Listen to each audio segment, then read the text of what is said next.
Today I have Laura Faye Lewis with me. She's an actress and she has done work on off-Broadway as well as film, and she has directed and has produced. She is also currently on the list to go to the moon. So, without any further ado, grab your drinks, whatever they may be, because I'm hoping you'll spend the next hour with me. Laura, thank you so much for joining me. So, I have to tell you, I had it all planned out how I was going to start the show. And I think I'll stick to that plan, although the moon thing really has me going. And so let's start with your career, okay, as an actress. I want to find out, when did you first decide that you wanted to do acting? How old were you?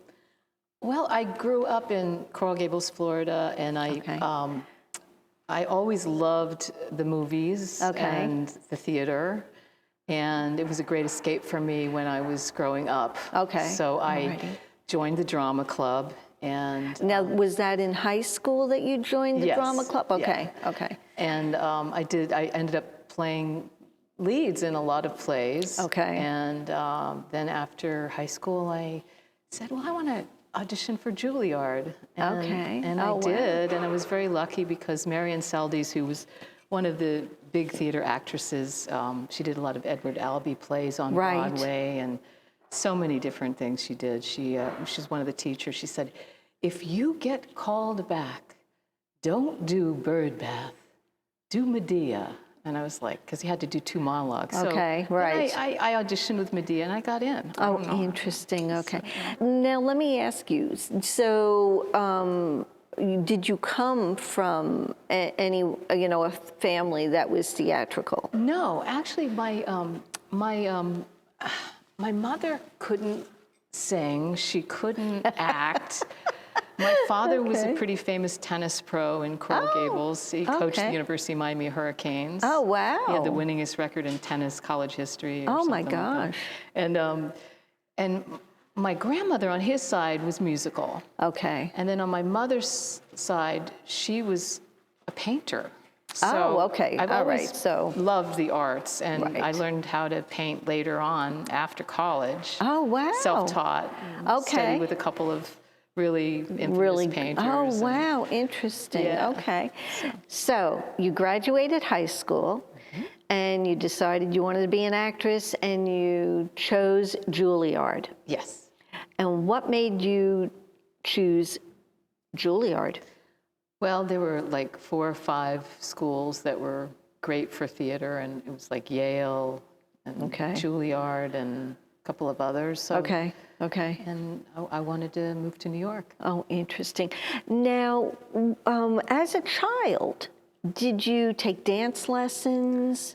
Yeah, I took dancing, and I did the cotillion thing. You learn different types of dancing and modern dance and ballet. Okay. When did you start dancing? Like, how old were you when you? I guess I was in grade school. Okay. Yeah. Okay. All right. And what about an instrument? Did you play an instrument? I learned the piano. Okay. And just like 3 years of that. Okay. And then I could sight sing. Okay. So that was good for learning piano.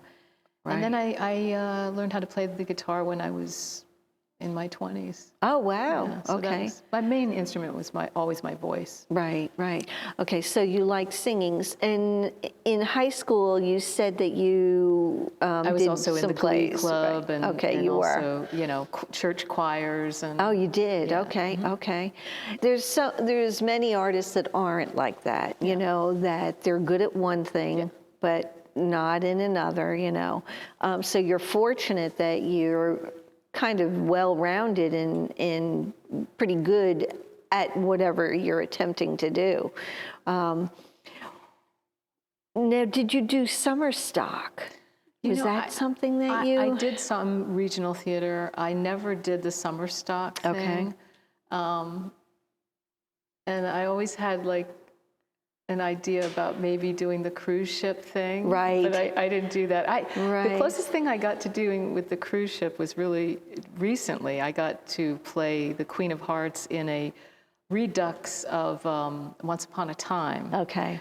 So that was fun. That was up at the Turning Stone Casino in Verona. Okay. And that was actually a socially distanced event over 3 days. Wow. Where, you know, people would come in and we were on stage and we were all like Jack and the Beanstalk, the Wolf, Little Red Riding Hood, the Queen of Hearts, the Rabbit. We were all characters, and we'd go through a maze and they would see these scenes. And oh, wow. I got to throw a lot of people in the dungeon. That was fun.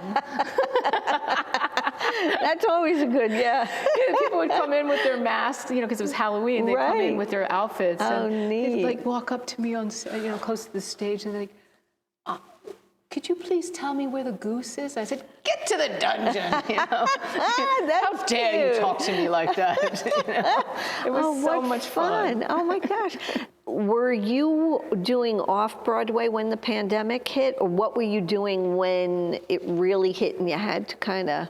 I started, I got involved with a wonderful Zoom play reading group that we've been doing ever since. And I got to, actually it really helped me hone in some on-camera technique that you really need to have when you're doing Zoom, because now there's like self-tapes that you have to send in for auditions, because they're virtual auditions now. They're not like in-person auditions. Right, they're not. There's no longer the, you know, this is funny, but many years ago, I actually did, you know, an open call for Grease.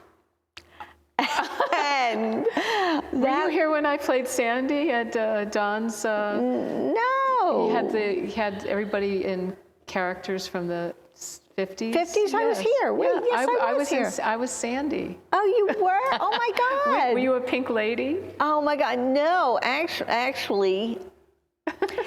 Okay, so here's the story. No, they wanted me, who was the girl, the sugar sweet, what was I don't even remember the character's name. I don't either. Yeah, but it was her. She was the one that was like so sugar sweet, you just wanted to put tape over her mouth. That was the part they were casting me for. And I'll never forget, that line went around the block on open calls. I mean, that was really amazing. And no cattle calls for me. Oh my gosh, you know what? That was my one and only, really. It was pretty amazing, you know. And I was actually really amazed how far I got. Did you get a callback? I got 2 callbacks. I got so close. Wow. Yeah. I've also had 2 callbacks for some big feature films too. Oh my gosh, it was so close. And what was really, really sweet is the director, and I guess the producer probably were out in the audience there, because I have to tell you, when I got up to that, getting close to the stage door, you could really hear everybody, you know, singing. Yeah. And I'm sitting there going, what am I doing on this line? Because honestly, I mean, I had done theater and had sang, but never solos really at that point. And I'm sitting there going, what am I doing? Am I out of my mind? And I said, oh, what the heck? I got nothing to lose, you know. That was Sandra Dee, right? Look at me, I'm Sandra Dee. No, that was... No, that was Sandy. Yeah. This one was the cheerleader. I'm trying to remember and I who can't, that was. I just, for the life of me, I can't remember. And, but the director on the 3rd callback called me up to the front of the stage, and he said, Donna, I see you're going, I was going to college at the time, and he's like, and you know, I see that you're doing this, and this. I mean, he really took the time. Yeah. And he said, I want you to take voice articulation, because the reason I did not get it is because I couldn't project. Oh yeah, that's a thing that you learn at some of the schools like Juilliard. Yeah. So that is, but he said, I don't ever want you to give up. He goes, because you are a natural, which was so amazing, really, I was flattered. And, but yeah, so anyway, it was close, but not quite. So I wanted to also ask you, all right, so then when did you get into film? So how many years off Broadway? And well, it's like I've concentrated on theater for a big chunk of time. Okay. And then I concentrated on being an artist and really learning about the art world and about how to, put art on canvas and sell it and, all that. And then I also learned vocally just from singing in rock and roll bands over the years, too. Oh, wow. So I was in 2 bands, the Dusty Diamonds. Oh, you're kidding. Oh, my God. And then my band was the Bliss Tones, and then also Painter Boy, and a couple of, and recently I've been doing the Laura Faye's soiree with the rock and roll band that I have backing us called Undercover. Oh, neat. Yeah. Oh, my God. So I've incorporated a lot of stuff over the years. So let's say when you were doing Off-Broadway, were you still trying out for film and doing that sort of thing, or? Yeah, I got a couple of film auditions, and I got close to getting a couple of big projects. One was Donnie Brasco, the neat. Penelope Ann Miller part, and then another one was Dangerous Beauty with Rufus Sewell, and that was a European production. And then I took a break from acting because it just wasn't happening for me. And I said, well, maybe when I'm older, I'll have a little bit more of a feel of who I am and what I'm doing and exploring other things in life, because, just to do one thing successfully is great if you have early success. Right. If you don't, you've got to try other things to stay happy, I think, and to stay focused. You have to work at it. So whatever I've done, I've made sure that I've worked at it diligently. And then move on to the next. Let's talk about getting an agent. So how do you go about that? If somebody is out there thinking about this as a career, what would you suggest? Get another career.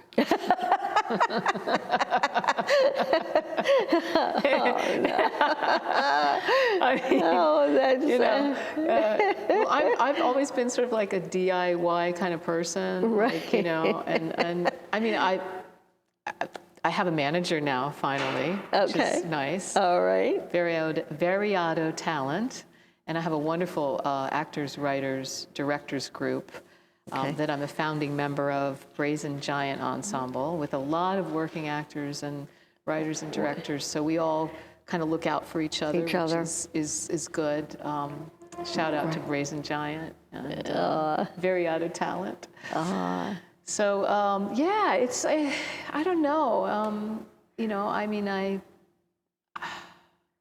So hard to steer somebody, and I guess it's hard, because there's like the A list of agents, and then there's the B tier, and then there, and it's you really have to know the right people, and that's it. That's what I'm finding out. Right, to get into the A list or the B. That is one of the things that I had noticed, is that it does help who you know. Yes. Now, my other question, though, is, since you do film, since you do stage, do you have 2 agents for that, or is it the same agent that? Right now, I just have a manager. Just a manager, yes, okay. Right now. How does a manager and an agent differ? Well, a manager is somebody that manages the talent and helps brand and create. And then an agent is somebody that actually gets you in the door. Okay. I mean, some managers now in Hollywood are acting as agents too. Okay, okay. So it's, you know, it really just depends. Right, right. And now, did you, okay, so you said you're involved with an acting... Writers and directors group, Brazen Giant, okay, yes. All right. Would you classify yourself as a method actress? And how do you feel about that whole...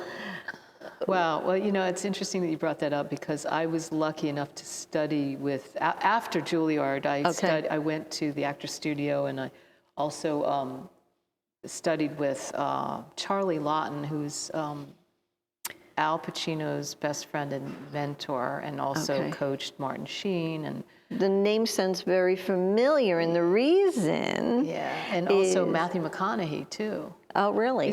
He was a wonderful coach. He was married to Penny Allen, who was... interesting. I think she was she was the bank teller in Dog Day Afternoon, and she directed me in a play.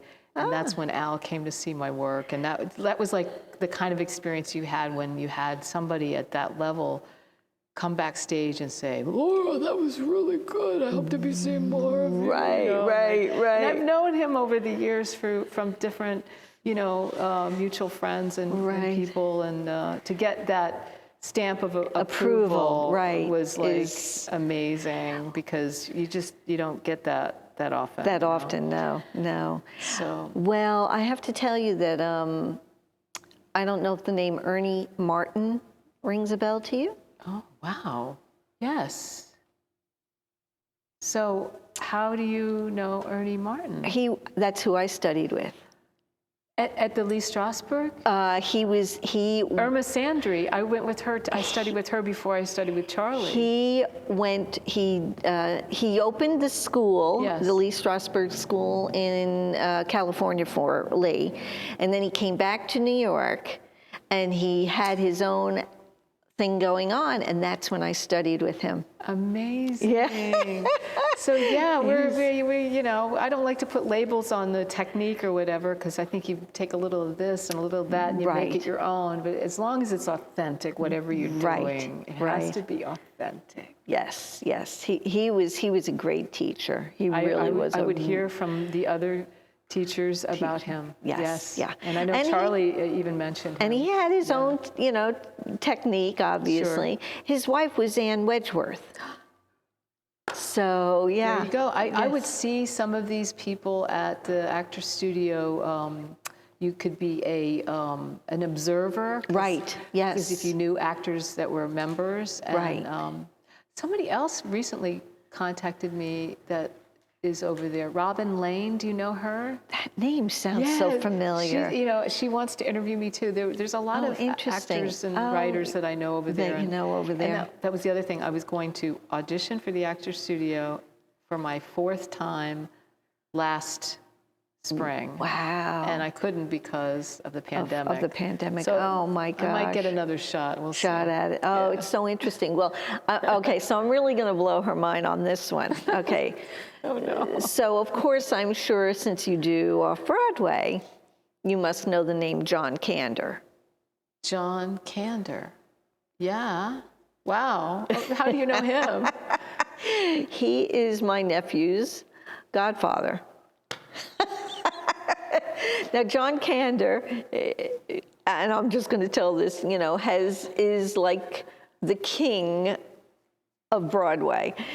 He has written and done Cabaret, Scent to the Spider Woman, you name it, it's his music. And so yeah, he's my nephew's godfather. Amazing. Which is, I know, right? So that's why it's a small world. It is a small world when you really think about it. So now, all right. So we've covered your film. So what are you involved in right now? Well, right now, let's see. I'm back to my visual art and painting. I have another show that is coming up. It's called Homegrown, and it's going to be with some amazing artists. We have Hectad, we have Al Diaz, who was Jean-Michel Basquiat's roommate. Yeah, that name really rings a bell for me. Okay. Fantastic artist. Okay. Psychedelic. Who else? Anna Lustberg. She's wonderful. She's an amazing animator too.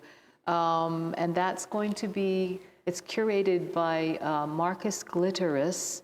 Okay. And he's a wonderful curator. I've been wanting to work with him for a while now. That's going to be on April Fool's Day. Oh. No fooling. No. And I was telling our mutual friend David that I'm happy about doing this show on April Fool's Day because it's my late brother's birthday. So, and I'm also getting my second vaccine shot then. So it's weird how everything's happening at the same time. But I'll be fine because, you know, it's the next day that I have to worry about. It's the next day, right. So that's happening. And where is that going to be? Oh, yes, it's at the Village Works, which is on East 3rd Street and 1st Avenue. Okay, all righty. And what time? From 6 to 9, and the art show will be running for 2 weeks. Okay. But it's on that April Fool's Day. Okay. And do they need tickets ahead of time, or is it tickets, or it's just? It's a socially distanced art event. Like some of the galleries in New York right now, you can go to show openings, but they only let a few people in at a time. At a time, right. You know. But I think it'll be pretty much like that. And it's a large space. They also have music concerts there too, I hear. Oh, interesting. So, okay. Oh, wow. That'll be fun. And then, that's the other thing. Well, I hope to go to the moon. I know.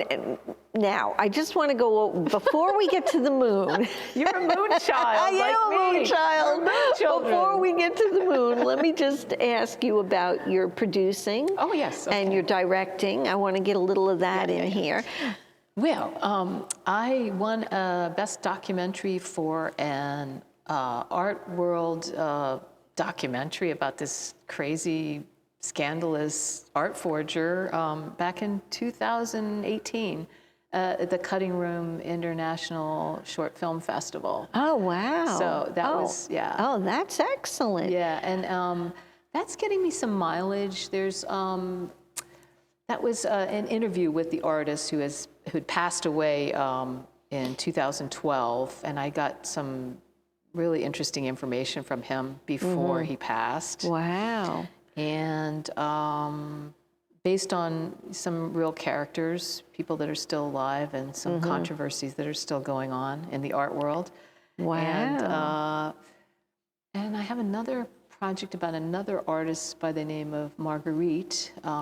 Still editing that right now. So it's basically, you know, the art world has always fascinated me. Yeah. So I'm doing that. And I wrote a couple of screenplays that I'm trying to pitch, and you got to get a Bible together for, you know, submitting film projects to Netflix, and it's very complicated, but I have that on the boards. One of the screenplays is about Ella Fitzgerald and Marilyn Monroe and their friendship. And the other one is The Empty-Handed Painter, which is the screenplay version, which I'd like to turn into a series that's has some of the same characters that I did the documentary on. Yeah, that, what is it called? The Empty-Handed Painter. That rings a bell for some reason. That I borrowed a lyric from a Bob Dylan song. Okay. Because the artist was friends with Dylan and a bunch of other Warhol characters, and Taylor Mead and Lou Reed and Julian Schnabel and all these famous art world people that he was friends with. So I took the lyric, The Empty-Handed Painter, that's in It's All Over Now, Baby Blue. By Bob Dylan.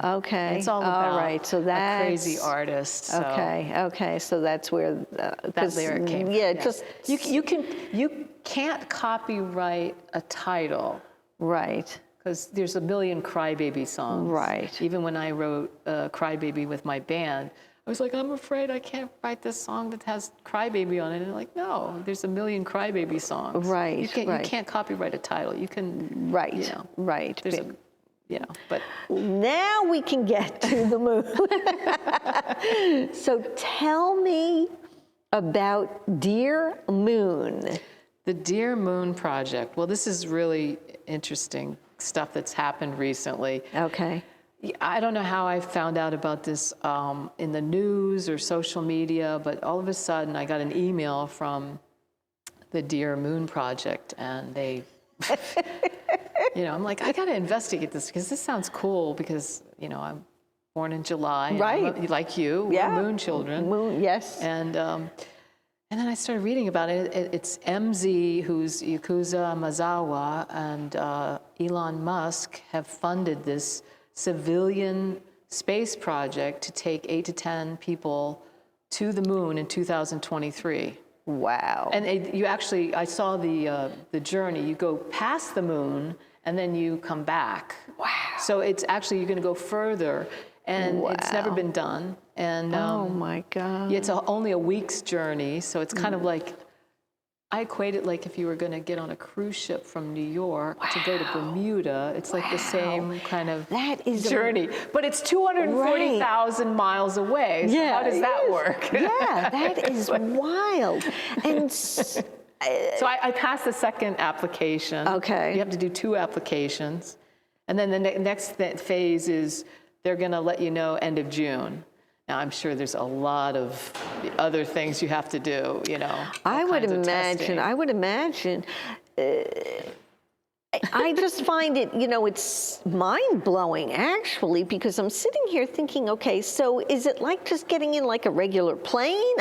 Can't be. You have to go. You have to go to the website and look at everything. They have interviews with both Elon and MZ, and even the director of First Flight with Ryan Gosling. They're talking to him because they can't even believe it. They're like taking it further than just a movie about being in space. Right. So and the spacesuit alone is like, I don't know where this came from. Okay, I know I'm related to Meriwether Lewis of Lewis and Clark. Oh wow, okay. Famous explorer. Oh right? wow, oh interesting. So, yeah, he's my great grandfather's brother, which makes him a distant uncle. So maybe that has something to do with my desire to explore, and that's why I do a lot of different things. Right, because I'm never satisfied with just doing one thing. Well, that's like I found out that I'm a direct descendant of Pocahontas. I know. So we're practically I know, exactly. sisters. That's right. Oh my God. Isn't that wild? This is crazy. So that just I found out about 2 years ago. Wow. Yeah. Because she was on the journey with Meriwether for 2.5 years, and they did it from the East Coast to the Pacific Coast twice. Wow. Oh, interesting. Wow. Yeah. Okay. So we're related. I got to go to the moon with her. I'll see if the spacesuits. Oh my! When you go on the website, go to the Dear Moon Project. I'm definitely. It's called Dear Moon Project. Are they still accepting applications? I think you have until. I found out it was originally the 14th, but now I think it's the 21st. Oh my gosh! So is that like today or tomorrow? Oh my God, Clay, could you see Tim? Hon, I'm going to the moon. And Clay's coming with me because he's got to film it. And everybody says, well, where does this come from? And I said, I loved I Dream of Jeannie when I was growing up. That was my favorite show. Yes. And I loved Jeannie, but I was always like more interested in Tony Nelson. Oh, that's too funny. So well, maybe that has something talk to do about with that. My father was a pilot, so I grew up in planes. Have you been up in the helicopter in Don's helicopter? No, I haven't. I haven't either. Haven't done that yet. Yeah. Well, we'll have to go. I have to tell you, it's so funny because I grew. My father flew all different types of planes. So my favorite was the seaplane. Landing in the water was absolutely fantastic. My great aunt, Aunt Lil, she lived to be 101. She was one of the first American female pilots. Oh, wow. Got her license. No kidding. Yeah. Oh, wow. That's really something. That's huge. She was like almost Amelia Earhart. Yeah. She was Amelia Earhart era. Right. Wow. I hope I'm not dating myself. So listen, I want to, because we've got a couple of minutes left, Yes. If anybody is interested in contacting you in regards to anything, a job, work. That's always nice. Going to the moon. Of course, my price is going up now that I'm going to the moon. That's right, Especially with my art, because right. These two guys are billionaire art collectors. Oh my gosh. MZ sold like 3 or 4 John Michel Basquiat paintings so he could fund his portion. Right. Wow. Elon Musk put in $10 billion. Wow. And now MZ had to put in $10 billion so that we can go. Right. So only 10 billion. So maybe my art will go up in price now. I have to trade in my Mercedes. It's a PR's dream. But anyway, so do you have a website, right? Yes. So go ahead, give them the information. www.laurafayelewis.com. And it's got all my information, and there's more stuff too that's coming. And it's very interesting. It's Laura, and Fay is F-A-Y. Right, without the E. Right, without the E. So like Dunaway. That's right, exactly. That's right. Well, I want to thank you so much. Yeah. Got to throw that in. I want to thank you so much for joining me. Is there anything that maybe you want to throw in there that I didn't cover, that I should have covered, or? Wow, you hit I think you did the gamut. I did, I tried. I mean, there's always something I should have talked about that. But I get tired of talking about myself. I know. This is more fun just to talk. It is. That's why I love this.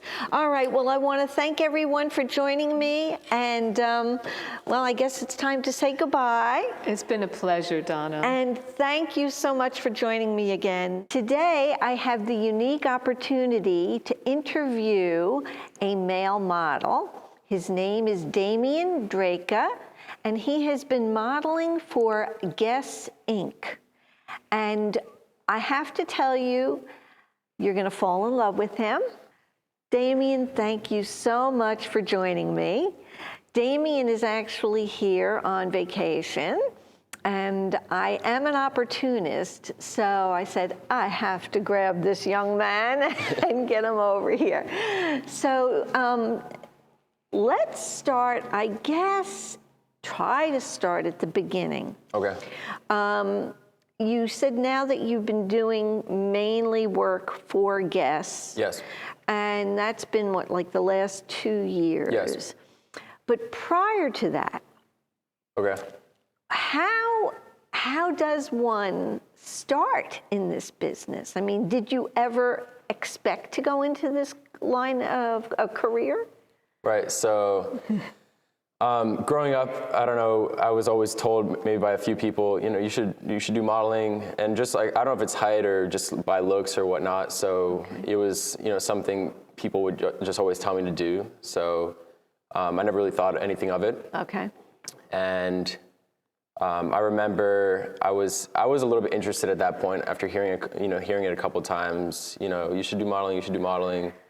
I guess I went to Scranton, which was close by. They had a modeling agency, and they called me the next day. I kind of went for like an open casting and whatnot, and they said, "Oh, you should model with us," knowing that it probably wasn't super legitimate, like the agency that I went to. I think they wanted me to pay for some test shoots and things like that.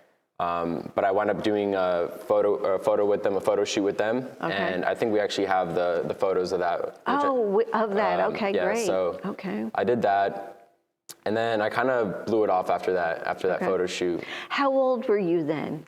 I think I was about 16 or 17. Okay, so that's about the time then that you first really started to maybe pursue it. Right. Okay, all right. So I was 16 or 17.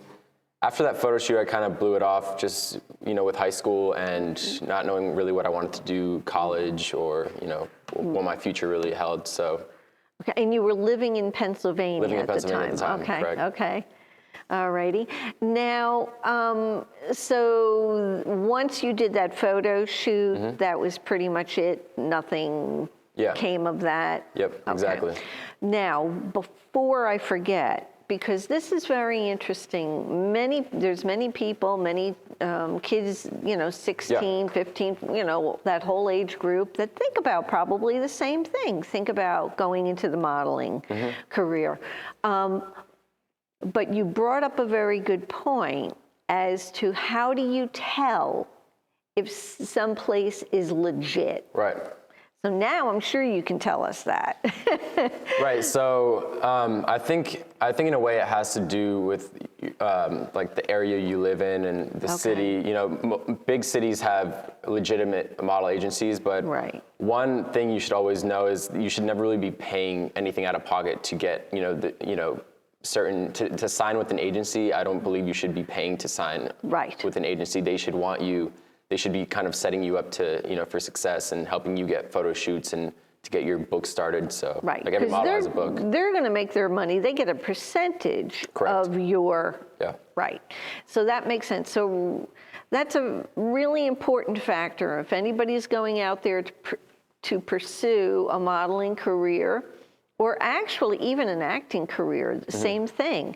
You really shouldn't be putting out any money out of pocket. Now, did they make you pay for your photographs?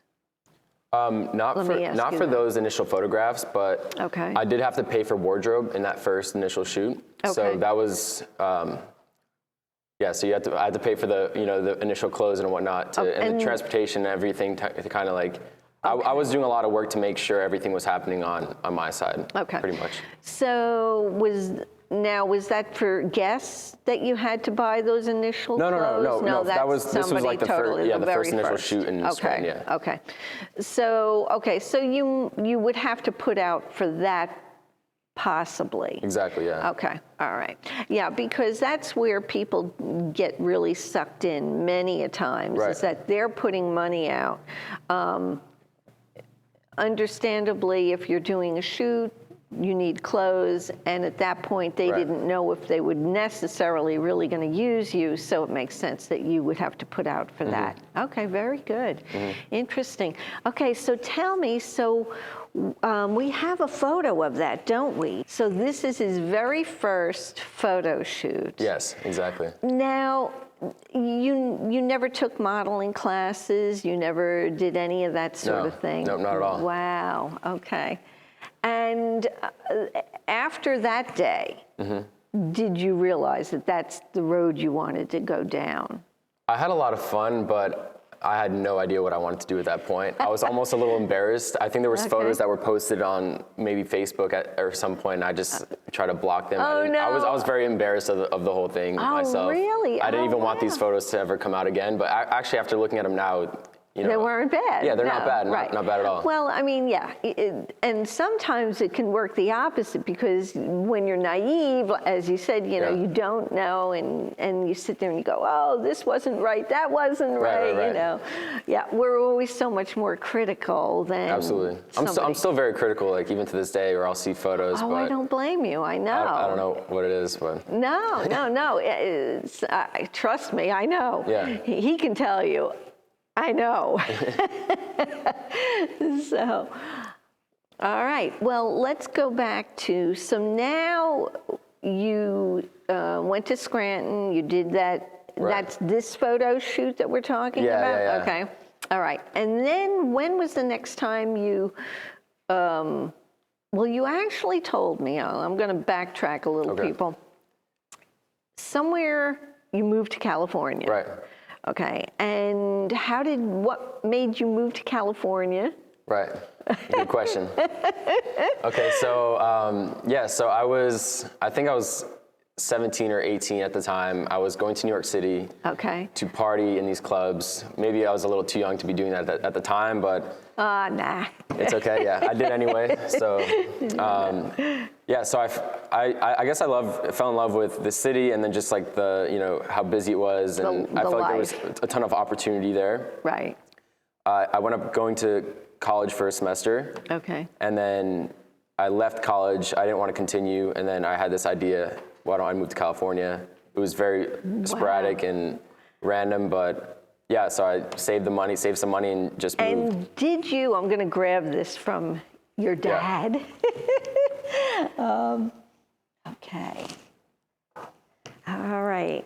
So you were how old here? I think I was at least 16. 16. Now, when you decided to go to California, did you have anybody out there to go to, or were you just like, I'm getting on a bus and I'm going? And yeah, I actually flew there. I was never on a plane before that, and I was never in California before that. And my gosh. I really just got on a plane, went there. Right. I set up a little place for myself to live, a place to stay. So you didn't know anybody out there? Yeah, it was, yeah. Well, I have to tell you, I thought I was crazy, but when I was about 20. I was about 20, and my next door neighbor was the prima ballerina for the New York City Ballet. Wow. And she lived in California. She lived in San Diego. So she called me up because I was a dancer, and she said, why don't you come out here and do summer stock? Yeah. And you can live with me, and, yada, yada, yada. Well, so I did quit college, and I got on a plane, and I get off the plane, and she says, I'm so sorry, but my mother and my mother-in-law had to come live with me. Oh my gosh. So I'm setting you up with some other dancers, and you can live with them. Well, they were under the impression that I was only staying with them for a week. Oh gosh. So I'm like, now I'm scrambling, and of course I didn't want to leave California. Who wants to leave California? So I wound up getting an apartment and doing the same kind of thing that you did, except at least I kind of felt like I had somebody there. Of course, the rug was pulled right out from under me. But yeah, so I get it. I get it. Wow, that's amazing. To do that at 17 or 18? No, when I first initially, I think I was 19 when I first initially moved to California. So wow. 19. Okay. And then did you still do the promoting for clubs? Yeah, that was my first job when I moved there. Okay. And that's hard to do as well when you don't know anybody. So I was networking every day. I think my first week there, I was never home. I was just out meeting people, trying, Really? So I was doing that, and then everything fell pretty quickly together. So I was meeting people, working, trying to make a little money, and yeah. Well, you obviously met the right people. Right. Which is pretty scary in some senses, as you know what can happen in California, Yeah, absolutely. Or even in New York or any other place, when you don't really know anybody, and it's not like you had a connection that you knew was a good connection to, wow, okay. So now, how long were you in California before you started the modeling thing? So I believe I was in California probably, I did move back at one point for a little bit. So I was there like 19, 20, maybe for a year, moved back home. I was in New York City for a little bit. Okay. Kind of just trying to decide exactly what I wanted to do with my life. Right. I think at 22, I moved back to California. Okay. And then I guess I'm 26 now, so right around like 24, I started modeling. So it was about 2 years now that I've been modeling. Wow. Yeah. Okay. Which most models, I think, get started around 16, and then that's their profession. Usually some models are out by 24, 25. So I'm actually just getting into it pretty late. Into it, yeah. So now you're doing, what do they call, you're not doing runway modeling? Yeah, not runway. Okay. You're basically doing just a... E-commerce? Okay. Yeah, a lot of e-commerce, yeah. Okay. So would we find your posters like on a billboard in Manhattan or in California, or is it mainly like Sears catalog or something like that? Yeah, I guess is a pretty big. Yeah. So. Yeah, so mostly online, but also I'm in a lot of the guest stores here. Actually across the country. So I have people sending me all the time, like photos. They're like walking through a mall or whatnot. And they're like, oh, we see your photo, which is pretty crazy. It is pretty crazy, unreal, yeah. So. Did you ever see yourself Absolutely on like? not, no. You haven't seen yourself on a big billboard? Have I seen myself? Yeah, I've seen myself, yeah. Okay. Was it just that you were walking down a street and all of a sudden you see the photo of yourself up there, you know? Yeah. Not like that. I've just been I was shopping with people, with friends maybe, and then saying, oh, I might be at the store, I'm at the guest store, maybe not, but we just walk by and then I'm there, so. Oh, wow. Yeah. Oh, that is pretty crazy. Yeah. You know, that's like friends of mine, they're musicians, and so, of course, the big thrill for them is for the first time that they hear themselves on the radio, you know, or just like an actor, you know, for the first time that you see yourself on film, and you know, you've got, you know, that's a real thrill for anybody. Right. Okay, so now let me. I just want to show them. We're going to take you back a few years.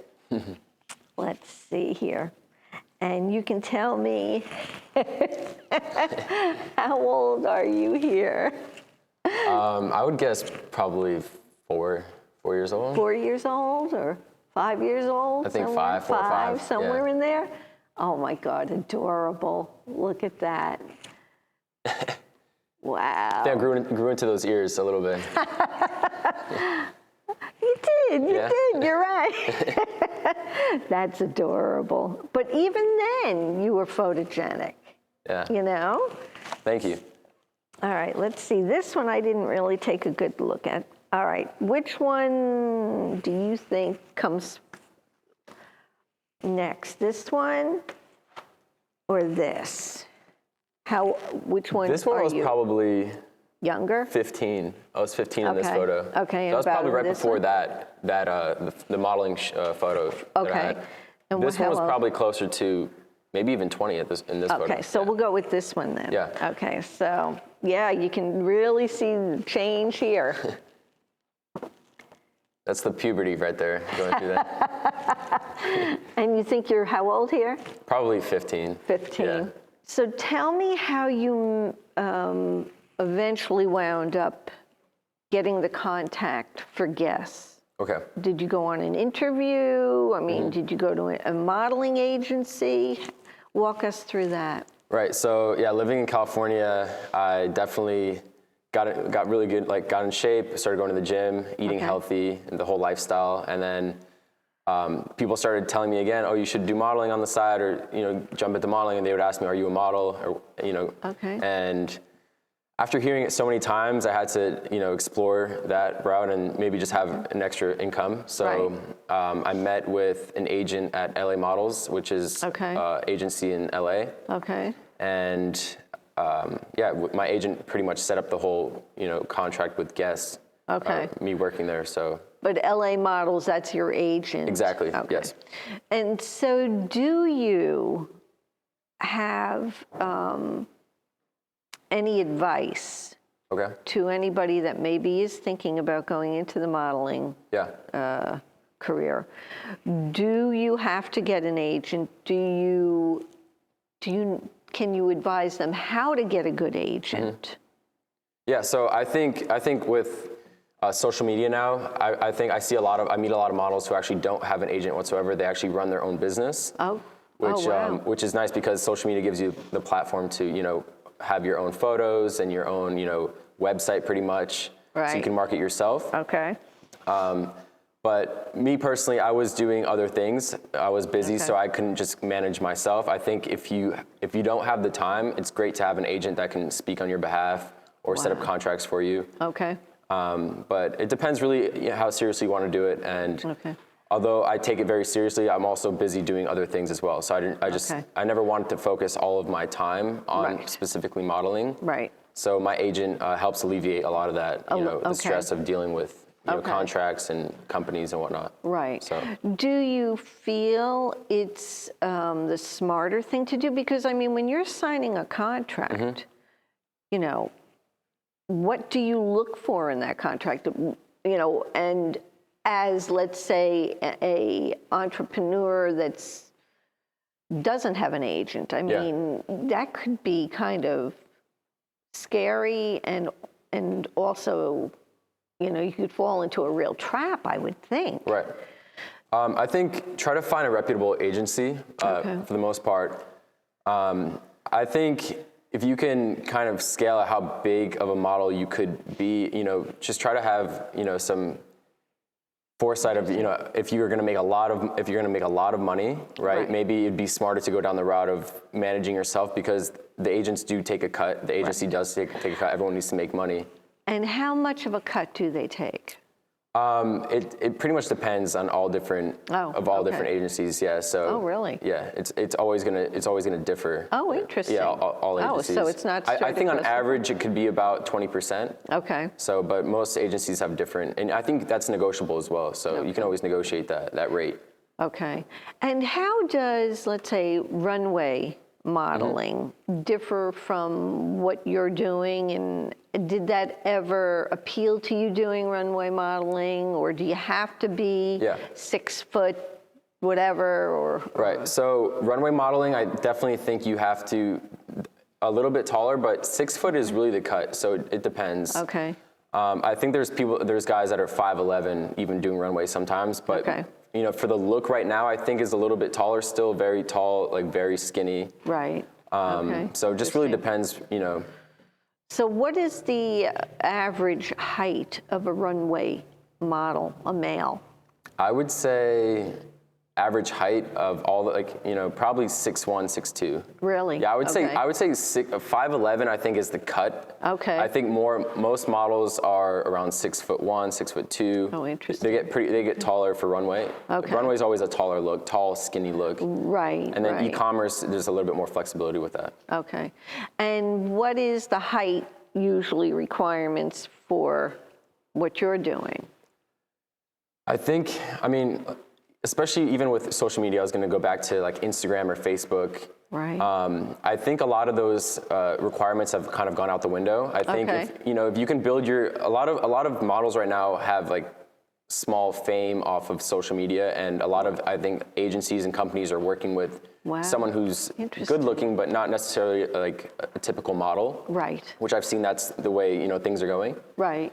Okay. So I think right now it's, if you have the look that a company's looking for, maybe even you have a big following on social media, you have a chance of actually being a model as well, which I've seen happen a couple times. But just getting into a modeling agency, I would say probably, I think 5'11" to like 6'3" is the cut. Is the cut. For Wow. height, yeah. And what about for women? What is the height requirements for that? Women, I'm not positive. I think it's about 5'9" to like 6'1" maybe, 6 foot, 5'9" to 6 foot maybe. 5'9". Yeah. Because I know that there have been, as a matter of fact, you're going to crack up. Okay. So, shorty me, when I was younger. Right. Thought about going into modeling as far as like, doing catalog modeling and stuff like that. I knew I was too short to be a runway model, but I had done a couple of things in Manhattan, and one of the modeling things that I did, actually did it with Christina Brinkley. Oh, wow, okay. And it was a modeling. It was the big companies like, who was it, Ford and all the other big agencies at that time were looking for new models. Right. And she actually, that's the day she landed. I think it was, trying to remember who picked her up, which one it was. But yeah, so she was on the runway with me. And I did not obviously land a runway modeling contract, but I did win Miss Photogenic out of all the girls. So look at you, that's great. Yeah, it was fun. You have to. That's the other thing, I guess, is you have to find your niche. Absolutely. Is so important for anybody to really do and excel in the field, in any field. So let's do this. Now we must have some more photos, right, of you doing some your guests. Do we have any of those with us here? I could probably pull up some guest photos. I have some from a shoot I just recently did actually on my phone. Okay, great. Okay, those came out really amazing. Did they really? Oh, awesome. Good. Okay, yeah. If we can get his phone, can you grab my phone right fantastic. There? So here's this one, and then let them see it for a bit. I'm hoping that we're gonna, of course, probably have you send that over so we can put it in. But okay. Some here, but yeah. So, okay, so now, knowing that these are recent, how has COVID affected your work? Right. COVID affecting work, so there was not a lot of work. That's pretty much how it affected. There is not a lot of work. Wow. Yep. You know, my heart goes out to anybody that's, actually just anybody, because it's affecting so many people. Right. And I mean, when you think about Broadway being shut down the way it's been shut down, but I never realized how it would even affect something like that, you know. When you did that shoot, how long ago was that? This one was actually a few months ago. Okay, so you got it squeezed in when there was a lull in the... Exactly, yeah. I think that's what a lot of people had to do. Wow. Exactly. I think their numbers just spiked back up. Okay. So I think right now they're not doing so well. Okay. I think at first they were doing pretty well, and then things were pretty shut down, and then right now I think there's a big spike. I don't know if it's because due to the holidays or whatnot. So it seems to be trending that way all over, you know. Absolutely, so it's not just California. I mean, even in this area, and I do unfortunately think, you know, which they said would happen with the holidays, that people are traveling. Absolutely. And as much as, and I really do think that people are trying to be really safe about it. This is just such a contagious virus that it's almost impossible in many ways to safeguard yourself, you know. Yeah, right. You let your guard down for just a minute and, you know, bingo. But I want to thank you again for joining me. Absolutely. But is there any other advice that you have for, as I said, people that are starting out? Yeah, so my advice, just know what you want to do. I think, you know, if you want to do modeling, then definitely try to get in shape and eat healthy, do those things. But you can, I think, even I was going to go back to the social media, you can even be a model without going to an agency. There's ways to you can take photos now. You can get, you know, we all have a phone with great cameras, and wow. I think if you can pretty much be your model in your own right by, you know, starting an Instagram account and having really good content and doing something like that. So you don't always have to go down the route of a typical traditional model. Right. There's different ways to get there. Wow. So think outside the box. Now, Instagram, you were saying. Right. So you basically just go on, you open an account, and you just start post posting. photos. Yeah, post photos. Okay. All right. And now here's to me, it's an interesting question. If somebody were to contact you through that medium, how do you check up to make sure they're legit? What do you do on your end to be safe? Right, and that's like a perk of having an agent, because I can send a lot of those requests right to my agent. He can verify those things. Okay. I'd say if you don't have an agent, just be careful. You know, don't send photos if they're asking for photos. You know, if they're weird photos or whatnot, and don't give anyone money. But that is a perk of, you know, having an agent. Having an agent, you can just send them, you know, go talk to my agent. You can set up a deal or something. So. Well, again, thank you so much. You're going to have to keep in touch with me. Okay. Let us know how you're doing. Absolutely. COVID is on the way out with the new vaccines coming in. Right. So again, thank you for taking some time out of your vacation. Absolutely. Thank you. I appreciate it. Thank you so much. You're welcome. All right. Thank you, everyone, for joining us, and we'll see you next week. Donna's Happy Hour is filmed on location at the Blue Arrow Farm. Yes, I'm being followed by a moon shadow, moon shadow, moon shadow. Leaping and hopping on a moon shadow, moon shadow, moon shadow. And if I ever lose my hands, lose my plow, lose my land, oh, if I ever lose my hands, oh, if I won't have to work no more. And if I ever lose my eyes, if my colors all run dry, yes, if I ever lose my eyes, oh, if I won't have to cry no more. Yes, I'm being followed by a moon shadow, moon shadow, moon shadow, leaping and hopping on